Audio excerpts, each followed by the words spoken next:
Halo semua sahabat Media Timur di mana saja Anda menonton channel kami. Pada kesempatan hari ini saya berada di KPK. Saya bertemu langsung dengan Ketua Kompak Indonesia, Bapak Gabriel Goa. Kita akan berbincang-bincang sedikit dengan beliau terkait dengan hasil investigasi Kompak Indonesia terkait dengan proyek Awalolong. Selamat siang Pak Gabriel. Selamat siang. Apa kabar? Baik, dan tetap kita menghormati protokol kesehatan Ya, siap. supaya bebas dari COVID-19. Oh ya, saya juga pakai masker tetap dulu. kita dengan masker. Ya, betul. Karena ini sangat penting untuk menghormati aturan ya. Aturan, dan kita tegakkan aturan. Siap. Sehingga kita tidak boleh melanggar. Siap. Ini Pak Gabriel terkait dengan perjalanan kurang lebih 2 minggu lebih ya di Awalolong di Lembata ya. Ya. Kita dapat kabar kalau ternyata proyek Awalolong yang diperbincangkan selama ini, yang viral di sosial media, diperbincangkan oleh banyak masyarakat, DPR juga, kemudian yang paling dipertanyakan kenapa proyek sebesar itu nilainya kurang lebih 7 miliar ya. Ya. Kenapa tidak dibahas di DPR, tapi kemudian proyek itu juga berjalan dan sampai di hari ini tidak ada realisasi fisik. Ini ceritanya seperti apa? Ya. Jadi kami ini sebenarnya ke Lembata dengan tujuan utama sebenarnya, kalau terkait Awalolong kita sudah kawal sejak awal. Sudah diproses oleh kepolisian daerah Polda NTT. Tapi kami juga terjun karena kami terpanggil untuk membantu saudara-saudara kita di 2 kecamatan di Ile Ape dan Ile Ape Timur yang mengalami persoalan, yaitu korban erupsi gunung api Ile Lewotolok. Maka kemanusiaan kita turun untuk itu. Tapi dalam benak saya sebagai investigator dan juga dari Koalisi Masyarakat Pemberantasan Korupsi Indonesia, kok mengapa di mana sih Pulau Siput Awalolong? Maka kami juga melakukan kunjungan khusus ke Pulau Siput Awalolong, yang di mana Pulau Siput ini punya nilai kultural, tapi juga pariwisatanya, itu pariwisata bahari yang sangat luar biasa. Dan kita harapkan Awalolong ini jangan dikapitalisasi untuk kepentingan bisnis seseorang atau kelompok yang mau menguasai pariwisata di Nusa Tenggara Timur. Jadi Awalolong ini Pulau Siput, dan ini mungkin bisa diatur, ditata dalam tata ruang di Lembata untuk supaya ini benar-benar menjadi destinasi, salah satu destinasi pariwisata bahari selain di Lamalera, dan juga di untuk diving yang sangat bagus, yaitu di Lebatukan. Nah, ini juga itu perlu. Tapi Pak Gabriel, apa alasan dan seberapa penting sampai proyek ini bisa kemudian menjadi bermasalah, kemudian apa motivasi dari yang Pak Gabriel tangkap dari kasus ini? Ya, salah satu sebenarnya temuan itu bukti fisik itu kan harus ada bukti fisik pembangunan di Awalolong. Tapi ini kan itu anggaran besar, itu tidak ada sama sekali. Maka ini sudah jadi temuan. Tapi kita juga mendukung apa yang sudah dilakukan oleh teman-teman penggiat anti korupsi di Lembata, yaitu dalam rangka membongkar kasus korupsi Awalolong ini sampai sudah ditangani oleh Polda NTT. Tapi miris bagi kami hari ini, Kompak Indonesia akan kawal ketat adalah pertama, Polda NTT hanya menetapkan tersangka, yaitu menajam ke bawah dan menumpul ke atas. Mengapa saya sampaikan menajam ke bawah? Menajam ke bawah adalah mengapa hanya pejabat pembuat komitmen dan istilahnya pengelola pengusaha proyek yang dipersangkakan. Apakah mereka ini menjalankan sendiri ataukah ada perencanaan melalui Kadis Pariwisata dan juga tentu saja atas persetujuan pemerintah dalam itu Bupati dan juga DPRD Kabupaten Lembata. Mengapa ini tidak ditelusuri lebih jauh? Itu kita akan kawal ketat ini, dan kita minta Kapolda NTT dan Pak Dirkrimsus Polda NTT untuk jangan habis di PPK dan pengusaha. Dan kami dari Koalisi Masyarakat Pemberantasan Korupsi, nanti kita akan bekerjasama dengan Fatma Indonesia, akan mendampingi. Kita minta untuk mendampingi juga para PPK ini, karena modus operandi di NTT, PPK selalu dijadikan korban untuk dimasukin di penjara. Sedangkan bos-bosnya lolos, dan ini tidak boleh terjadi. Kasus di Abololong tidak boleh terjadi, dan kita akan lawan keras ini. Dan ini kita harapkan seluruh penggiat anti korupsi untuk kawal ketat ini, jangan main-main. Terus mengapa ini jadi atensi khusus? Karena ini terkait kapitalisasi proyek pariwisata di NTT, khususnya di Lembata. Pulau Siput. Ini Pulau Siput ini. Jadi kita akan minta ke KPK RI dan sudah akan proses berjalan. Kasusnya sudah ada di Polda. Polda, tapi kita minta untuk supervisi.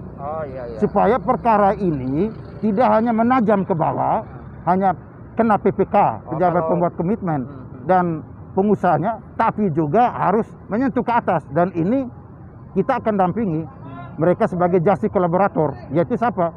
Adalah PPK dan juga teman-teman dari pengusaha. Jangan mereka yang sudah dijadikan kambing hitam, sekaligus mereka dipalakin dan diperas. Itu tidak boleh terjadi. Kita minta mereka untuk berani, dan kita siap untuk dampingi mereka ke Lembaga Perlindungan Saksi dan Korban, dan kita minta untuk KPK RI untuk awasi ketat, kalau perlu supervisi.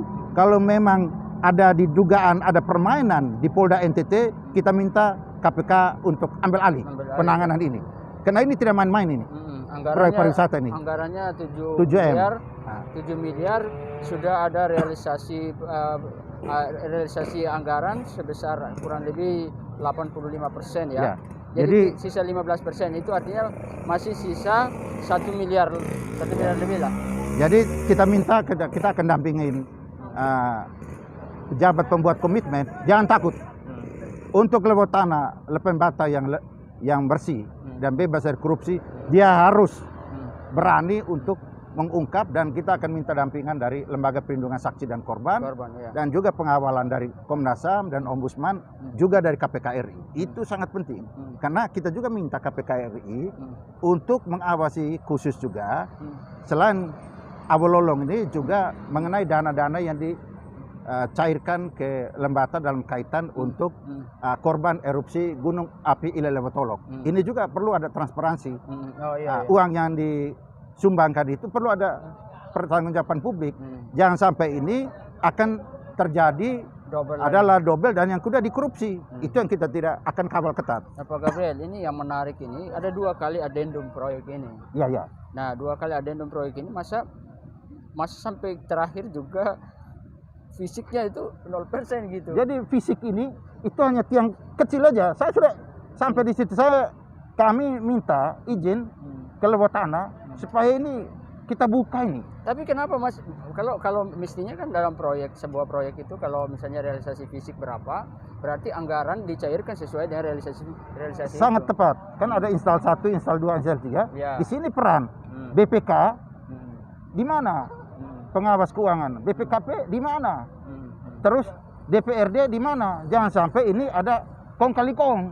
Ini yang kita datang sendiri ke KPK untuk bongkar ini, kasus ini. Jangan sampai terjadi kong kali kong di tingkat kabupaten, dan juga kita duga kuat juga bisa berlanjut ke provinsi. Maka KPK kita minta take over ini kalau terjadi indikasi seperti itu, karena indikasi awal kita sudah lihat penetapan tersangka Bahana Kerida ya. Penetapan tersangka hanya ke pejabat pembuat komitmen dan ke PT ini, maka harus bongkar nih, harus berani. Ya, artinya sebetulnya antara semua yang bermain dalam proyek ini harus diperiksa gitu ya. Harus diperiksa. Bupati juga perlu diperiksa, karena keuangan juga. Terus Kadis Pariwisata, terus yang bagian untuk keuangan. Termasuk DPRD. Kabupaten Lembata juga perlu diperiksa oleh semua. Ada apa? Dan kalau Polda NTT tidak sanggup, Hmm. serahkan ke KPK untuk Iya. melakukan langkah ini. Iya, Dan kami akan kawal di sini, masih khusus di ada KPK. masih ada 1 miliar ya, 1 miliar yang dari proyek ini. Ya 1 miliar, Hmm. tapi yang uang yang sudah ada mana? Bukti pertanggungjawabannya mana? fisiknya tidak Fisiknya tidak ada. Hmm. Dan ini kan Hmm. jadi temuan. Iya, Dan iya, temuan ini tidak dianggap untuk sesuatu yang biasa-biasa saja. Ini adalah kejahatan luar biasa. Maka kasus Abololong ini titik masuk untuk membongkar kasus korupsi yang ada di Lepen Bata, yaitu di Lembata, Kabupaten Lembata. Iya. Oke, Pak Gabriel, mungkin bisa dikasih tahu juga penegasan dari Kompak ini seperti apa ini dalam kasus ini? Ya, pertama, Kompak Indonesia mendukung langkah Polda NTT sudah menetapkan tersangka. Tapi ada catatan keras dari kami. Iya, apa? Tidak hanya menajam ke bawah, hanya kepada PPK dan pemegang proyek atau pemborongnya, tapi juga kontraktornya, tapi juga harus menajam ke atas, bukan menumpul ke atas, menajam ke atas, yaitu Kadis, Bupati, DPRD harus juga diperiksa secara transparan. Dan kalau memang mereka tidak sanggup, Polda tidak sanggup, kita minta KPK RI untuk supervisi ini. Tapi Pak Gabriel gini, kalau proyek yang tidak disetujui oleh DPR kemudian melalui peraturan bupati lalu proyek itu jalan, artinya kewenangan bupati dan bupati terlalu berani untuk melakukan proyek itu gitu. Ya, itu masuk juga di dalam penyalahgunaan kekuasaan. Oh, tapi pengawasan dari DPRD itu kita tidak lihat. Oh, iya. Harusnya ada DPRD. catatan dari DPRD, panggil, minta proyek ini sejauh mana. Itu pertama. Yang kedua, audit dari BPK dan BPKP. Mana hasilnya terkait ini. Ini juga belum terjadi. Sama kita juga dorong KPK RI untuk proaktif, untuk turun dan kita kawal ketat supervisi kalau memang dianggap tidak bisa sangat urgent karena ini kejahatan luar biasa, langsung take over penanganan untuk ditangani langsung di Gedung Merah Putih. Nah, ini tidak main-main dan kita ajak segenap penggiat anti korupsi yang ada di Nusa Tenggara Timur, khususnya di Lembata, untuk bersama-sama mari kita bongkar kasus korupsi yang ada di Lembata, dimulai dari kasus korupsi proyek pariwisata Abololong, Pulau Siput yang sangat luar biasa pariwisata baharinya. Jangan sampai sia-sia karena adanya kapitalisasi sekelompok orang atau orang terhadap tujuan destinasi pariwisata yang strategis di Nusa Tenggara Timur, khususnya di Lembata. Kita sementara gencor untuk mempromosikan pariwisata, tapi ternyata bermasalah. Dan ini itu harus segera diproses dan ditindak tegas. Kalau perlu, jangan main Polda. Kalau tidak sanggup, segera limpahkan ke KPK RI. Dan kita minta KPK RI juga main-main. Kita akan turun aksi berkelanjutan untuk desak mereka tangani kasus ini. Baik, terima kasih Pak Gabriel. Ini salam Lembata bersih.